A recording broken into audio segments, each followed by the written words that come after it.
오늘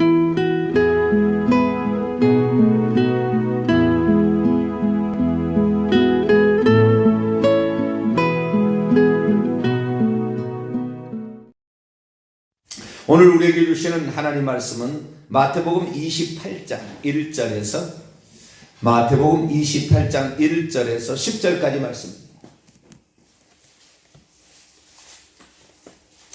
마태복음 28장 1절에서 10절까지 말씀.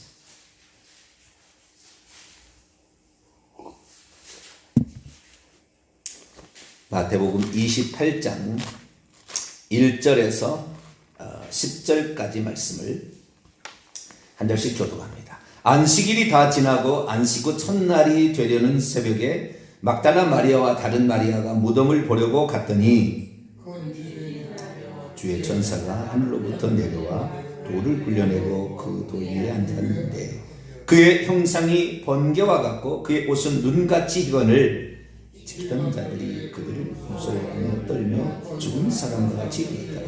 천사가 여자들에게 말하이르되 너희는 무서워하지 말라. 십자가에 못 박히신 예수를 너희가 찾는 줄을 내가 아노라.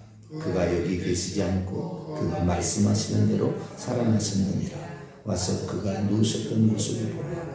또 빨리 가서 그의 제자들에게 이르되 그가 죽은 자들 가운데서 살아나셨고 너희보다 먼저 갈릴리로 가시나니 거기서 너희가 배우리라 하라. 보라, 내가 너희에게 일렀느니라 하거늘 그 여자들이 무서움과 큰 기쁨으로 빨리 무덤을 떠나 제자들에게 알리려고 다름질하 했으니 예수께서 그들을 만나 이르시되 평안하냐 하시거늘 여자들이 나아가 그의 발을 붙잡고 경배하니 이에 예수께서 이르시되 무서워하지 말라. 가서 내 형제들에게 갈릴리로 가라 하라. 거기서 나를 보리라 하시니라. 아멘. 기도합니다. 하나님, 부활이 있어서 우리에게 산 소망이 있으며 우리도 부활할 것을 믿고 부활 외에 또 다른 세계가 있음을 알고 오늘도 믿음으로 살아갑니다. 부활 후의 영광이 진짜 영광이요, 부활 후의 삶이 진짜의 삶인 줄 알고 오늘도 육신을 저복종시켜 부활의 증인답게 합당하게 살게 도와주시며 믿음으로 우리에게 주어진 과업들을 잘 이룰 수 있도록 도와주옵소서. 이 시간도 주의 말씀을 듣고자 합니다. 하나님, 저희들에게 말씀하여 주옵소서. 우리 주 예수 그리스도의 이름으로 기도하옵나이다. 아멘. 할렐루야. 예수 그리스도께서 부활하신 날, 부활절이죠. 부활절은 부활주일이 아니죠. 사실은 부활절은 부활주일을 시작으로 부활절이 시작이 된 거예요. 그래서 절기죠. 하루가 아니고 계속 이어지는. 그런데 우리가 오늘날 이제 부활주일이 되어버렸는데요. 부활주일이 아니라 사실은 부활절이 맞다. 근데 뭐 부활절이라는 거, 예수 그리스도께서 그 부활하신 날을 기억해서 초대교회부터는 예수님 부활하신 날 일요일 날 모여서 예배를 드렸는데, 그때 당시에는 일요일 날 쉬는 데가 전 세계에 아무도 없었어요. AD 321년 콘스탄틴 대제가 일요일을 공휴일로 선포하기 전까지는 유대인들만 안식일 날 토요일 날 쉬었어요. 그런데 우리 기독교인들은 처음에는 유대인이었기 때문에 안식일 날도 모이고 주일도 모이고 그랬어요. 그러다가 AD 70년 전으로 유대인 그리스도인들은 없어지기 시작합니다. 점차 교회가 사라졌어요. 유대교회, 예루살렘 교회가 없어졌거든요. 점차 없어지게 되고 이방인만 있다가 이방인들은 처음부터 안식일날 모이지 않은 거죠. 유대인들은 안식일날 모였지만 유대인이 아닌 사람은 주일날 모여서, 주일날이 쉬는 날이 아니었다고 말해요. 그때는 일주일에 하루를 놀아야 된다는 개념이 없었어요. 그러니까 이 하나님께서 BC 1446년경 출애굽을 하고 나서 안식일을 지키라, 일주일에 하루를 쉬게 하라, 네 종까지 쉬게 하라. 파격적인 거예요. 그때는 날마다 일을 시키는 때고 쉬는 날이 없었을 텐데 네 종들까지 다 쉬게 하라. 파격적인 거였습니다. 얼마나 그 주님이 우리 인간이 쉬어야 살 수 있는지를 말해준 거죠. 어쨌든 초대교회부터 예수님의 부활을 기념하기 위해서 부활 주일날이 되는 그날에 모여서 예배를 드리게 되고 나중에 예배 드린 사람이 많아지게 되고 기독교를 인정할 수밖에 없는 그런 시대가 도래한 것이 약 300년 걸렸습니다. 그래서 콘스탄틴 대제가 일요일을 공휴일로 선포할 때부터 이제부터는 그날 자유롭게 이렇게 모여서 예배 드린 것이 지금까지 왔습니다. 그래서 부활절은 상당히 오래된 전통이고 그리고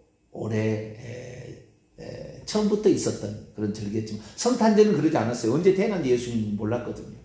성탄절은 나중에 생겨요. 한참 후에.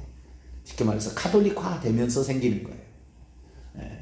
그래서 성탄절보다는 부활절이 더 중요하다라는 건데요. 우리는 지난 주일날 부활주일을 지켰습니다. 부활절, 예수님이 부활하신 거죠. 죽은 지 3일 만에 부활하셨죠. 28장 1절입니다. 안식일이 다 지나고 안식 후 첫날이 되려는 새벽에 예수님이 이미 부활하신 거죠. 안식일이 다 지나고 안식일들이 지나봅니다. 원문에는 안식일들이 지나고 원문을 직역하게 된다면 그런데 안식인들의 늦은 시간에 안식일들의 한 날 안으로 날이 밝아오고 있을 때에 막달라 마리아와 다른 마리아 야고보와 요새, 작은 야고보와 요새의 마리아죠. 마리아가 무덤을 보려고 갔다가 이미 부활하셨다는 주의 천사의 지시를 듣게 됩니다. 안식일들이 지나고 원문에는 그렇게 되어 있어요. 안식일들. 왜 안식일들이 했느냐? 왜 예수님이 죽었다가 3일 만에 부활하셨느냐? 한 달 있다가 부활하지. 아니 당일날도 부활할 수 있잖아요. 그런데 왜 3일이냐? 그것은 예수님께서 그것을 말씀하셨어요. 마태복음 12장 40절에 요나가 밤과 낮 사흘 동안 큰 물고기 뱃속에 있었던 것 같이 인자도 밤낮 사흘 동안 새 날들과 새 밤들을 땅 속에 있으리라. 예수님이 그렇게 얘기하셨어요. 그래서 요나의 표적을 이루십니다. 예수님 분명히 말했죠. 3일 3야입니다. 3일 3야를 땅 속에 있으리라. 그렇게 말씀했습니다. 근데 오늘날 우리들에게 알려진 것은 잘못 알려졌어요. 그런데 그런 사실도 몰라요. 기독교인이 되었으면서 예수님이 금요일날 돌아가셨다는 거예요. 네? 금요일날 해질 무렵에 돌아가셨다. 그러면 금요일날 해질 무렵에 돌아가셨으면 토요일이고 일요일이면 3일은 돼요. 내지만 3야가 안 됩니다. 금요일 저녁 한 번, 토요일 저녁 한 번이잖아요. 3야가 안 된다고요. 3야가 3일은 될 수 있어요. 날짜로 계산하자면 그렇잖아요. 3일은 될 수 있으나 3야는 아닙니다. 그러나 성경은 뭐예요? 3일 3야라고 되어 있다고 말이에요. 그래서 성경에 우리는 기록을 정확히 봐야 되는 거죠. 뭐 이것도 제대로 파악을 못하고 하니까 예수님이 진짜 3일 만에 부활했냐 안 했냐 얘기가 나오는 거죠. 근데 왜 3일이냐면 3일일 수밖에 없어요. 3일일 수밖에. 왜냐하면 예수님이 죽고 나서 죽은 날이 6월절 이스라엘 나라의 시작은 저녁부터 하루가 시작이 되잖아요. 저녁이 되기 전에 오후 3시에 돌아가셨으니까 그날 저녁 6시부터가 6월절 날이에요. 6월절 날이 시작이 되는 거예요. 1월 14일이 시작이 되는 것이고 그 전에 1월 13일 오후 3시에 돌아가신 거죠. 자, 27장 62절을 봅니다. 마태복음 27장 62절. 그 이튿날은 준비일 다름 날이라. 그 이튿날은 준비일, 예수님 무덤에 묻힌 거죠. 60절에 이미 이제 묻혔어요. 예수님 죽으셔가지고. 그 이튿날, 무덤에 묻힌 그 다음 날은 준비일 다음 날이라. 준비일이라는 것은 뭡니까? 유월절을 준비하는 날이에요. 그러니까 준비일 때 예수님이 돌아가신 거예요. 그래서 유월절 전에 죽으신 거예요. 그러니까 오후 3시에 죽으셨다가 오후 6시에 유월절이 시작이 된 겁니다. 그래서 그 전에 예수님이 죽으셨고 그 무덤에 유월절이 되기 전에 빨리 이렇게 매장을 한 겁니다. 그래서 성경은 정확히 얘기하고 있어요. 그날이 목요일 날이죠. 예수님이 무덤에 묻히는 목요일 날. 그래서 목요일 저녁, 금요일 저녁, 토요일 저녁 3일 3야가 딱 되는 겁니다. 그런데 오늘날에는 예수님이 금요일 날 돌아가셨다. 이렇게 잘못 알려져가지고 이거 하나도 성경을 원문을 정확히 읽고 얘기한 사람이 없어요. 안식일들이 지나고 그러니까 예수님이 돌아가신 날들은 목요일 날이었어요. 목요일 날 오후 3시에 돌아가시고 금요일, 토요일, 일요일 하면 3일 3야가 되는 겁니다. 이렇게 해서 했는데 왜 3일 3야가 되는 것이냐? 예수님이 돌아가신 6월절 날 있잖아요. 6월절 다음 날이 무교절의 첫날입니다. 무교절 첫날은 레위기 23장을 읽어보게 되면 무교절의 첫날을 안식일로 지키라고 되어 있어요. 그래서 안식일에는 두 가지가 있는 거예요. 절기의 안식일이 있고 그 다음에 주간의 안식일이 있습니다. 첫째 날, 둘째 날 해가지고 일주일 때 되는 안식일이 있어요. 그래서 제7일 안식이라고 그러죠. 그것이 제7일 주간의 안식일이 있고 절기에도 안식일이 있었던 거예요. 절기에 안식일이 있었다는 내용을 개신교에서 얘기한 교회가 없습니다. 거의. 어디서 얘기하느냐? 안식일 교회에서 얘기해요. 안식일 교회에서. 오늘 우리가 안식일 교회 그 공로를 돌리긴 돌려야 됩니다. 안식일 교회가 그걸 찾아내서 얘기한다고요. 우리 개신교는 그런 게 없어요. 안식일 교회에서 그런 얘기를 합니다. 그거 잘 찾아낸 거예요. 아주 잘 찾아낸 거예요. 그래서 예수님은 절기의 안식일을 무교절을 무덤 속에 있으시고 그 다음에 무교절 다음 날이 초실절이에요. 초실절이 지나면서 예수님이 부활하셨으니까 예수 그리스도께서는 그 초실절이 주간의 안식일이자 그 다음에 초실절입니다. 그때는. 그래서 예수님은 두 번의 절기 안식일과 주간의 안식일이 지나서 부활하신 거예요. 그렇지만 유대인의 시간은 우리하고 절반이니까 그날이 절기 안식일이 지나면서 그 다음에 새로운 날이 시작되는 그래서 3일 3야가 딱 맞춰져서 예수님이 부활하신 거예요. 그래서 부활하셨어요. 이 내용은 걔가 과거에 했던 설교 내용이 있으니까 참조하셔서 그래서 주님께서는 말씀하신 대로 자 5절 보세요. 6절까지 봅니다. 천사가 여자들에게 말하 이르기를 너희는 무서워하지 말라. 왜냐하면 십자가에 못 박힌 채 있던 예수를 너희가 찾는다는 것을 내가 알아온 채 있기 때문이다. 그러나 여기 계시지 않는다. 왜냐하면 그가 말씀하셨던 것처럼 단번에 일으키심을 받았느니라. 와서 아직도 누워있던 장소를 보라. 이게 원문을 직역한 겁니다. 그가 말씀하셨던 6절. 그가 말씀하셨던 것처럼 예수님께서는 3번에 걸쳐서 내가 장로들과 대제사장들과 서기관들에게 버림을 받고 고난을 받다가 죽어서 3일 만에 다시 살아난다. 3번이나 그렇게 직접적으로 말씀하셨어요. 마태복음 16장 21절, 17장 23절, 20장 19절 3번 그렇게 얘기하셨어요. 그리고 예수님의 그 말씀하신 대로 요나의 표적도 마태복음 12장 40절의 말씀처럼 요나의 표적을 보여주겠다 해서 그대로 이렇게 부활하시고요. 지난 주일날 제가 말씀드린 또 요한복음 2장 19절처럼 이 성전을 얼라 내가 3일 만에 일으키리라. 정확하게 예수님 얘기하시고 그 약속의 말씀처럼 부활하셨어요. 그래서 2번의 안식이 있었기 때문에 3일이다. 그러지 않으면 이틀에 부활할 수도 있었을 거예요. 그런데 예수 그리스도께서는 그날 2번의 안식일이 겹치는 그런 해가 거의 없어요. 수백 년 만에 한 번씩 올 거예요. 이게 없어요. 그런 주간이 별로 없거든요. 그런데 이 하나님께서는 이미 구약에 1500년 전에도 그 사실을 그대로 일어날 것을 요나 선지자 또 수백 년 전에 요나 선지자를 통하여 그런 얘기를 하시고 이루어지고 보면은 예수님이 하나님이세요. 그분은 미래에 되어질 모든 일을 다 알고 있는 거예요. 날짜까지 정확히 맞춰버린다 그 말이에요. 지구가 어떻게 돌아가는 것까지 다 맞춰버린다 그 말이에요. 그날 개기일식이 있을 것까지 다 하나님께서 만들어놨다는. 개기일식이 느닷없이 일어나지 않아요. 낮에 12시부터 컴컴한 어둠이 빌려 개기일식이 있었어요. 그 역사를 찾아보면 그날이. 개기일식이 있으려면 지구하고 태양하고 사이에 달이 가려버려야 되잖아요. 그래야 개기일식이 일어나는 거잖아요.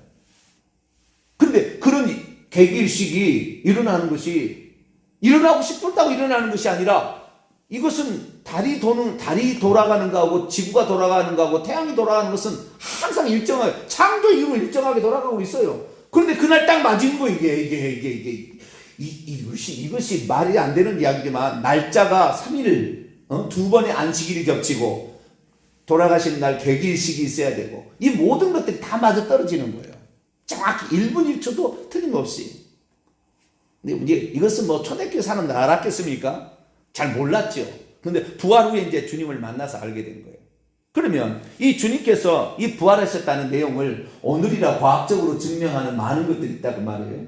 그럼 초대교회는 어떻게 이 예수 그리스도의 이 부활을 믿었을까라는 거예요. 초대교회의 가장 핵심은 부활만이었어요. 부활부터 소식이 전해진 거예요. 부활하시지 않았더라면 잠잠하다 끝났을 거예요. 부활해서 역사가 시작된 거예요. 특히 부활 후에 가장 중요한 게 뭐냐면 부활과 더불어서 나타남입니다. 예수님이 나타나셨어요. 40일 동안 12번 이상을 나타나셨어요. 나타나신 후에 10일이 지나고 성령이 오셨어요. 예수님 대신에. 그래서 그 성령을 받은 자들이 방언을 말하게 되고 예수님이 하신 말씀과 똑같은 일이 이루어지기 시작한 거예요. 자, 예수님의 그 첫째의 부활 증인들을 한번 따져봅시다. 120명의 그 사람들, 이 사람들이요, 마가다락방에 모여서 성령 받기를 기도했잖아요. 그런데 사도행전 15장에 보면은 더 많은 사람들이 부활을 목격했습니다. 자, 사도행전 15장, 고린도전서 15장을 봅시다.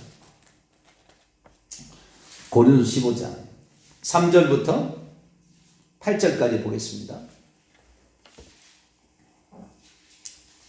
성경의 기록은요, 하나님의 말씀이에요. 헬라어로 봐버리면, 원문으로 봐버리면 더 그냥 그 앞에 무릎 팍 꿇게 돼 있어요. 이건 전능자의 말이다. 모든 것이 우리가 미처 깨닫지 못하고 과학으로 증명을 아직 안 해서 고고학적으로 안 발견해서 그런 거지 정확해요. 찾아보면 찾아볼수록. 자, 15장 3절에서 8절까지 봅니다. 시작. 내가 받은 것을 먼저 너희에게 전하였노니 이는 성경대로 그리스도께서 우리 죄를 위하여 죽으시고 장사 지낸 바 되셨다가 성경대로 사흘 만에 다시 살아나사 게바에게 보이시고 후에 12 제자에게와 그 후에 500여 형제에게 일시에 보이셨나니 그들 중에 지금까지 대다수가 살아있고 어떤 자는 잠들어 죽었죠. 그 후에 야고보, 예수님 친동생 야고보에게 보이셨으며 그 후에 모든 사도에게 맨 나중에 만삭되지 못하여 남자 같은 내게도 보이셨느니라. 500의 형제가 보는 앞에서 예수님이 승천하셨어요. 그러니까 오순절이 되기 10일 전에 예수님의 부활을 목격한 사람이 500명이나 되었거든요. 봐도 안 믿는 사람인가 봐요. 본다겠어 믿는 게 아닌가 봐요. 480명은 떠나갔어요. 120명만 남아서 성령 강림을 이렇게 기다려서 그 성령 강림을 통하여 성령을 경험합니다. 제가 최근 들어와서 이제 방언 설교를 많이 했잖아요. 방언에 관한. 성령에 관한 방언부터 시작해서 성령 관한까지 지금 최근에 설교를 많이 했잖아요. 방언의 중요성, 알아들을 수 없는 말, 그것이 방언이었다. 이게 얼마나 중요한지 몰라요. 왜냐하면은 자, 예수님의 부활을 목격했던 사람들은 예수님의 11제자, 기타 여자들 포함해서 120명, 포함해서 480명까지 총 500여 사람들이 봤다 그 말이에요. 근데 그들은 부활을 목격한 거 아닙니까? 예, 부활하신 예수님 직접 보셨어요. 그러나 예수님께서 부활하신 후 40일 후에 승천하셔 올라가셨어요. 올라가신 다음에는 사람에게 안 나타나셔요. 사도 바울에게 나타나는 것은 인류의 역사에 한 명 있을까 말까 이야기예요. 그들은 사역을 누구에게 맡기는 거예요? 성령께 맡기는 거예요. 예수님이 성령을 보내서 이제 사역을 하시기 시작한 거죠. 그러니까 지금 예를 들어서 로마 황제의 그 네로 황제 있지 않습니까? 네로 황제 때 자기 황제 숭배 사상이 그때부터 생기기 시작했는데 이 네로 황제가 자기를 주 하나님이라고 고백하지 않으면 죽이기 시작한 연도가 이 네로 황제의 재위 연도가 54년에서 68년이에요. 54년, 68년. 근데 이때에 후반기에 황제의 숭배가 시작되었는데 이거 거부하고 나는 사자바비리에 죽겠다. 나는 화형시켜 당하도 나는 상관없다. 라고 주고할 때 예수님이 직접 나타나는 시대가 아닙니다. 성령으로 역사하는 시대라고요. 그 시대는 이미 성령으로. 근데 성령을 우리가 지금 믿어보면 알지만 성령이 만져집니까? 그때나 지금이나 똑같다고요. 우리가 지금 성령을 지금 받아갖고 있는데 성령이 만져지냐고요. 방언의 중요성은 그래서 컸던 거예요. 초대교부터. 왜? 내가 성령이 내 안에 계신지 안 계신지 우리는 성령을 만질 수 없어요. 그러나 이 방언을 말함으로 말미암아 성령이 내 안에 계시다는 확증이 주어졌으니까 초대교회는 이것이 얼마나 중요한지 몰라요. 그러니까 고린도 교회 같은 경우는 다른 거 없어서 방언 말하면 구원 받았다고 말하고 내가 내 방언은 유창한 방언이다. 방언을 제일 사람들이 관심 가졌던 이유가 성령은 보이지 않잖아요. 예수는 당연히 안 보이고 이제부터는 그런 상태에서 방언을 말함으로 하나님께서 성령으로 예수님이 성령으로 지금 나와 함께 계신다. 내가 세상 끝날까지 너희와 항상 함께 있으리라. 이 325년 이후에 교회가 잘못 결정하는 바람에 삼위일체 잘못 결정하는 바람에 이 예수 그리스도를 하나님의 아들로 축소시켜버리고 그 다음부터 성령한테 여러분 요한계시록 읽어보세요. 요한계시록에 성령 하나님을 경배했는가?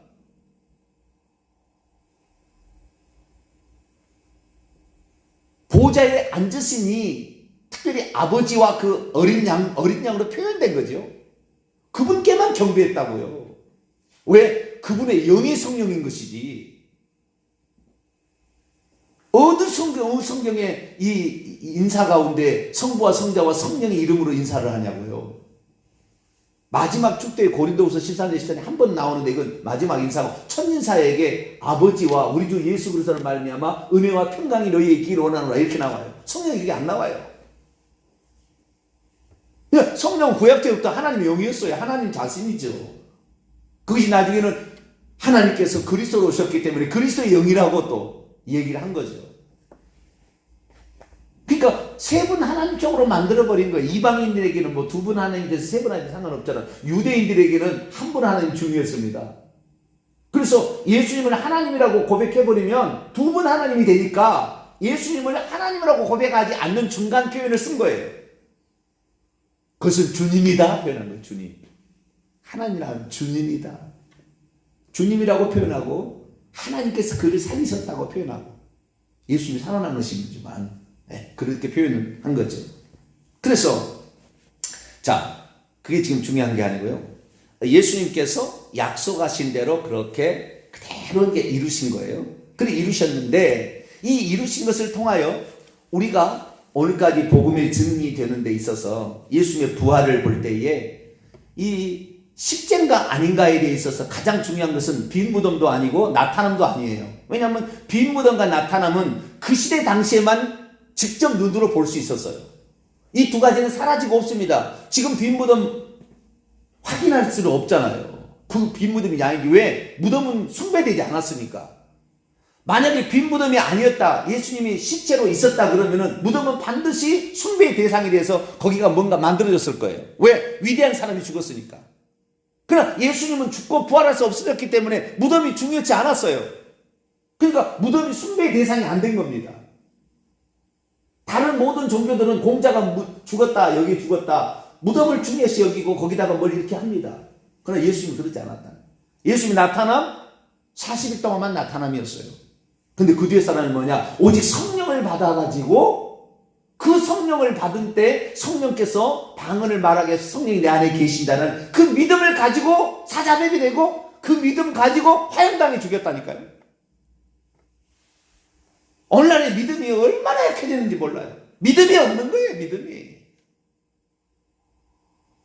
사자가 나의 몸을 찢어서, 갈력이 찢어서 팔뚝 물어서 뜯어가고 안 아프겠습니까?